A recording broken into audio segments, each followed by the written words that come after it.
Assalamualaikum warahmatullahi wabarakatuh.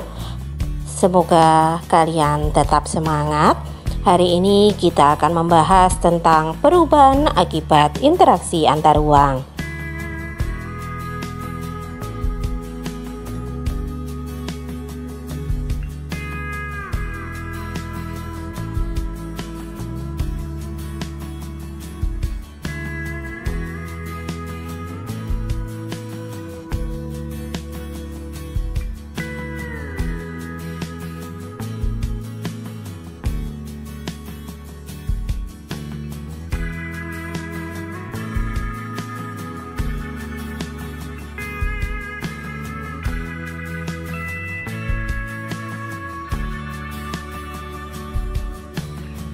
Sebelumnya sudah kita bahas di mana ruang adalah tempat di permukaan bumi, baik secara keseluruhan maupun hanya sebagian yang digunakan oleh makhluk hidup untuk tinggal.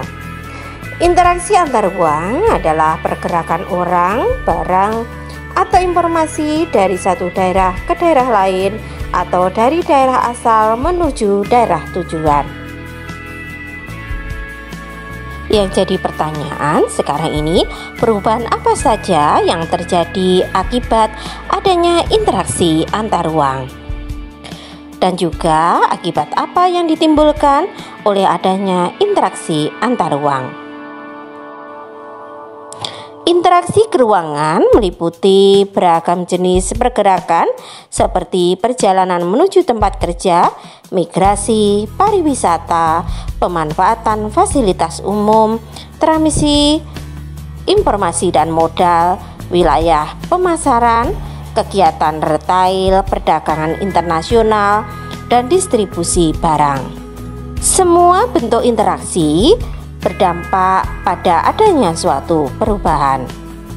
Jadi, pergerakan orang sebagai bentuk interaksi keruangan menimbulkan perubahan. Berikut berbagai perubahan akibat interaksi keruangan. Yang pertama adalah berkembangnya pusat-pusat pertumbuhan. Pergerakan orang, barang, dan jasa pada suatu lokasi tertentu akan menimbulkan pemusatan aktivitas manusia pada lokasi tujuan.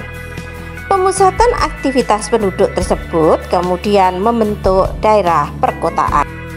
Daerah perkotaan merupakan pusat pertumbuhan suatu wilayah karena sebagian besar aktivitas terkonsentrasi di wilayah perkotaan. Yang kedua adalah perubahan penggunaan lahan. Aktivitas penduduk yang terus meningkat pada akhirnya akan memerlukan lahan untuk menampung aktivitas tersebut. Semakin banyak penduduk yang datang pada suatu kota akan disertai dengan kebutuhan tempat tinggal. Akibatnya terjadi alih fungsi lahan dari lahan pertanian menjadi pemukiman. Hal yang sama juga terjadi pada industri, perdagangan, jasa, dan lainnya yang memerlukan lahan untuk menampung aktivitasnya. Interaksi spasial umumnya terjadi karena adanya kepentingan ekonomi, khususnya berkaitan dengan pekerjaan.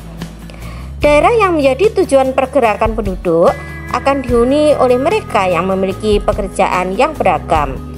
Jenis pekerjaan juga berkembang karena adanya kebutuhan akan barang dan jasa yang semakin beragam. Banyak orientasi pekerjaan berubah dari yang tadinya berorientasi pada sumber daya alam, khususnya petani, menjadi pekerja lainnya. Perubahan yang keempat adalah berkembangnya sarana dan prasarana. Terjadi pergerakan orang, barang, dan informasi memerlukan sarana dan prasarana. Pembangunan sarana dan prasarana akan semakin meningkat dengan meningkatnya pergerakan tersebut. Contohnya pembangunan jalan tol, fasilitas umum, dan pusat-pusat perdagangan. Yang kelima adalah adanya perubahan sosial dan budaya.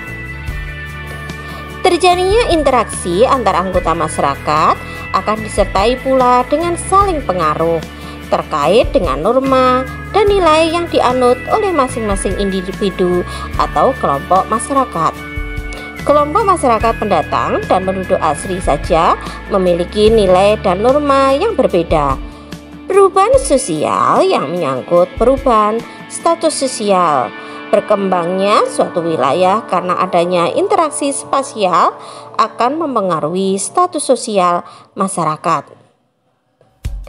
Perubahan juga dapat terjadi pada aspek budaya karena penduduk pendatang dan penduduk asli saling memiliki budaya yang berbeda.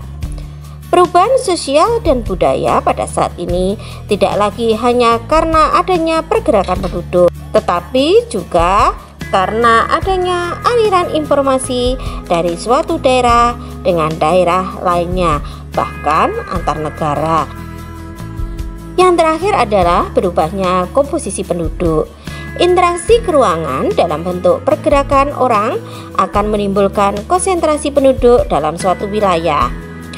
Penduduk tersebut memiliki latar belakang yang berbeda-beda, misalnya agama, status sosial, usia, jenis kelamin, dan mata pencarian, etnik atau suku bangsa.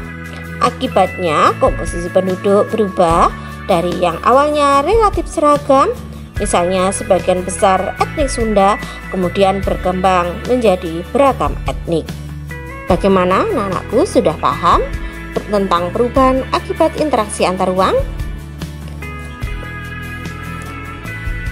Agar kalian lebih memahami, kalian bisa perhatikan kegiatan siswa, diantaranya tugas individu bisa kalian kerjakan.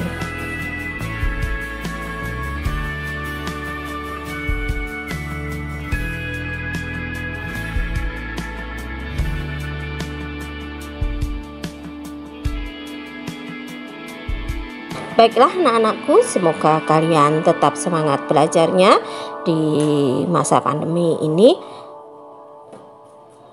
Saya akhiri pertemuan kita kali ini. Wassalamualaikum warahmatullahi wabarakatuh.